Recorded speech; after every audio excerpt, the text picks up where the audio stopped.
Saya ada beberapa teman-teman nih melaporkan seseorang, melaporkan saudara Firdaus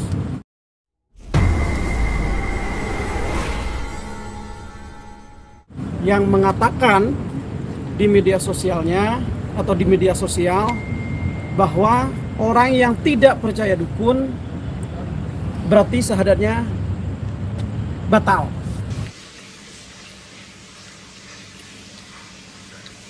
Jadi orang yang nggak percaya dukun batal syahadatnya justru. Tuh. Iya benar. Syahadatnya bisa batal. Nah, hari ini kita melaporkannya itu adalah dugaan tindak pidana yang dilakukan sama dia terkait penyebaran berita. Dari mana bohongnya? Pertama, orang yang tidak percaya dukun itu pertama tidak batal syahadatnya. Dan di dalam ajaran Islam itu tidak benar justru.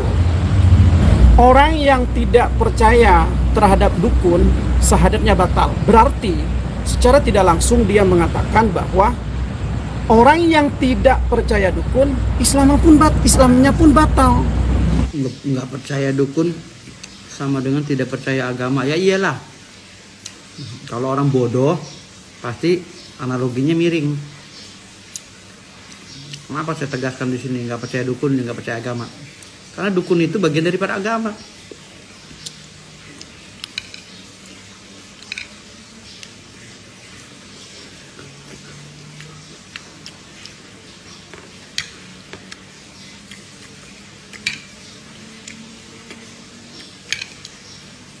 Khususnya agama Islam.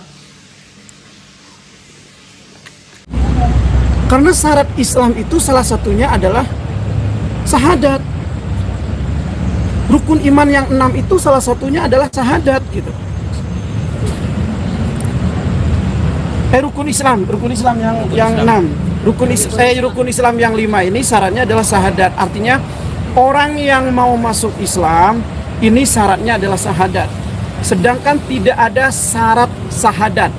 Syahadat itu pertama diucapkan dengan lisan dan diyakini dengan hati. Itu.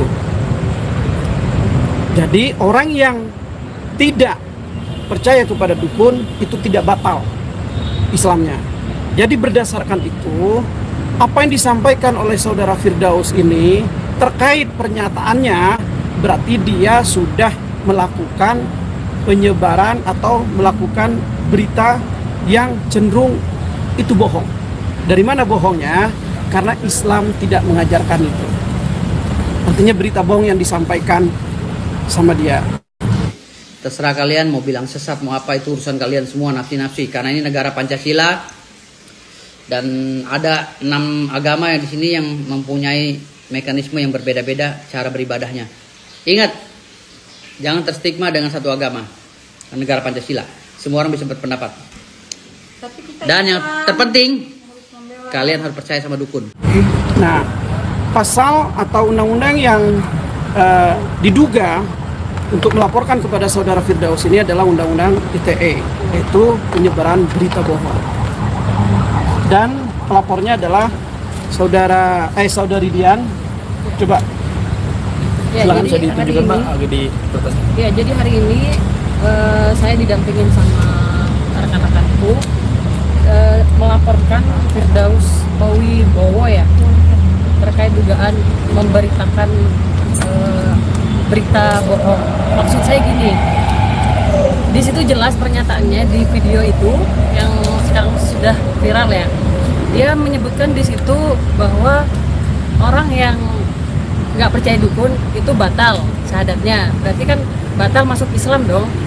Nah itu bagi saya sebagai pelapor yang umat Islam itu merasakan resah gitu loh, karena kan agama Islam tuh punya kepercayaan bahwa kita harus percaya dengan Tuhan, percaya dengan Allah gitu loh. Makanya kenapa kami merasa dirugikan. Saya juga pastinya mewakili masyarakat atau umat Islam khususnya yang merasa resah gitu loh akibat dari ucapan atau video yang ada yang diunggah oleh Pak Firdaus Wibowo. Dan seharusnya organisasi masyarakat Islam yang lainnya, contohnya Ansor atau yang lainnya, itu harus mendukung saya atau kami gitu loh dalam pelaporan ini. Mungkin itu aja, mungkin bisa dilanjutkan sama rekan saya. Boleh. Kebetulan di sini saya sebagai Nasrani ya, non Muslim, yang dimana tidak membenarkan tentang pernyataan dari saudara Firdaus ini. Kenapa? Karena dia menggiring opini masyarakat untuk percaya dukun. Sedangkan di agama masing-masing kita hanya percaya kepada Tuhan yang Maha Kuasa. Seperti itu dari saya. Dari saya pribadi itu berarti mau mengadu untuk perpecahan agama, seperti itu menurut saya sih. Jadi saya tambahin, intinya pernyataan Pak Firdaus Wibowo ini menyesatkan gitu loh, karena kan kita punya ajaran masing-masing ya. Betul. Intinya menyesatkan. Mungkin Bang Mukhlas. Saya akan menambahkan dua konteks. Yang pertama dari segi pengacara. Firdaus ini kan sebagai pengacara ya, harusnya Firdaus ini memberi contoh kepada di dunia hukum ini kan. Firdaus menurut saya senior saya, jadi kalau seperti ini walaupun dia senior, udah saya nggak ikut-ikutan seperti ini. Jadi dia sebagai pengacara harusnya memberi contoh kepada junior yang lain, dan dia mengatakan sesuatu apapun dia harus hati-hati gitu loh. Karena apa? Firdaus ini akan dilihat dan banyak akan menyontoh.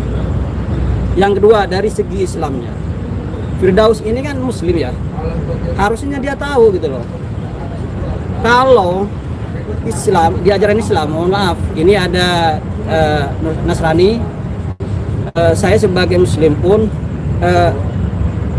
perkataan Firdaus yang mengatakan kalau tidak percaya dukun maka syahadat akan batal. Padahal di rukun Islam itu sudah nyata loh. Ada 5. Yang pertama itu syahadat, bukan sholat. Jadi syahadat itu mohon maaf, jangan main-main gitu loh dengan syahadat. Jadi semua tahu kita mau masuk Islam tanpa membaca syahadat, karena memang rukun Islam yang pertama itu penting, wajib. Jadi mohon untuk Firdaus ini lain kali saya minta kalau ngomong hati-hati, apalagi ini masalah terkait dengan agama. Di Nasrani pun tidak setuju apa yang dikatakan Firdaus ini, apalagi saya seorang Muslim. Itu sangat menyesatkan. Ya, jadi tapi ini bisa takutnya berdampak jadi berpecah jadi ribut antara agama nggak sih Bang? Oh iya, jadi omongan Firdaus ini satu menyinggung ras, kelompok, baik kelompok agama ataupun kelompok-kelompok tertentu. Itu yang disinggung oleh Firdaus. Kalau perorangan itu pasti sudah jelas, orang Muslim pasti tersinggung. Makanya kita melaporkan itu. Tuntutan kita cuma ada 2, Firdaus proses hukum dan Firdaus segera tobat. Itu tuntutan kita. Minta maaf tentunya, itu harus minta maaf. Jadi minta maaf itu adalah kewajiban Firdaus kepada umat Islam khususnya dan kepada masyarakat Indonesia. Tapi tuntutan secara hukum yang jelas Firdaus ini harus diproses secara hukum dan tobat. Karena omongannya dia kan sebagai, seperti yang disampaikan oleh rekan saya, dia kan pengacara gitu kan, dia public figure, artinya dia harus memberikan contoh yang baik kepada masyarakat di Indonesia gitu. Boleh dia menggiring atau dia selaku pengacara dukun untuk berbicara dukun, mengenai dukun, apa itu dukun, itu boleh. Bahkan tidak melarang orang percaya dukun. Tapi tidak harus juga orang yang tidak percaya ini digiring, apalagi menyinggung masalah keagamaan, itu kan nggak boleh, itu sensitif. Justru dalam agama itu dukun tidak boleh dikedepankan. Contohnya begini, saya bawa jimat dari dukun, terus saya jatuh, saya bilang, aduh untung saya bawa jimat dari dukun itu sehingga saya selamat. Nggak bisa. Tapi yang harus dikedepankan adalah percaya kepada Allah di dalam Islam. percaya kepada Tuhan di dalam agama apapun, bukan percaya kepada dukun. Boleh percaya adanya dukun, tapi tidak bisa dukun itu dijadikan suatu acuan dalam suatu agama. Apalagi mengatakan orang yang tidak percaya dukun syahadatnya batal. Itu tidak ada. Ajaran agama itu tidak mengajarkan itu. Di sini penyebaran bohongnya gitu, yang cenderung menyesatkan terhadap masyarakat gitu, sehingga kami melakukanlah sekarang ini laporan supaya Firdaus ini diproses secara hukum, sadar dan tobat, tidak begitu lagi gitu. Kalau mau terkenal, mau pansos, silakan. Mau bikin konten yang aneh-aneh terkait perdukunan itu silakan, tapi jangan menyesatkan, apalagi menyinggung masalah agama. Itu sangat sensitif. Oke Bang, Itu. ini kan berarti kan dilaporkan atas terkait undang-undang ITE Bang. Nah, berhubungan dengan tadi profesinya dia sebagai lawyer juga, apakah Abang sesama lawyer akan coba mengajukan ke apa sih untuk pelanggaran kode etik? Pelanggaran kode etik. Saya sebagai pengacara tentunya, sesama pengacara nih, yang harusnya Firdaus ini lebih ke memberikan edukasi terhadap masyarakat, saya kecewa. Sesama rekan sejawat, saya kecewa ada pengacara yang seperti itu. Ada pengacara yang menyinggung masalah agama yang cenderung menyesatkan. Saya sangat kecewa. Tapi selaku pengacara juga, kalau memang ada pelanggaran terhadap kode etik, kami pun tidak diam itu. Pasti lakukan untuk melaporkan kode etiknya. Tapi secara lisan saya sampaikan kepada dia, tobatlah Firdaus ini. Firdaus harus tobat. Boleh silakan membuat konten atau memberikan penjelasan terhadap teman-teman, terhadap masyarakat tentang dukun, tapi tidak boleh menyebarkan sesuatu yang tidak benar, apalagi menyinggung agama. Itu. Bang, ini tadi pasalnya berapa Bang? Sorry. Kita undang-undang ITE, ini kita bisa perlihatkan. Tahan Bang, tahan. Ancaman hukuman dan itunya Bang. Pasal 14 ayat 1 yang berita bohong ya. Tahan Bang. Ancaman hukumannya Bang itu 10 tahun kalau yang 14, pasal 14. oke. Maksimal 10 tahun penjara loh ya. Nggak usah 10 tahun, cukup penjara 5 tahun cukup dia, biar tobat. Oke? Mungkin terakhir yang bisa disampaikan untuk Firdaus dalam laporan ini apa Bang? Secara moral saya menyampaikan kepada dia, jangan berlebihan untuk menyampaikan masalah perdukunan di Indonesia. Ini zaman modern, tidak boleh memaksa seseorang untuk percaya terhadap dukun. Boleh dia percaya atau orang lain percaya, tapi tidak boleh melarang orang tidak percaya.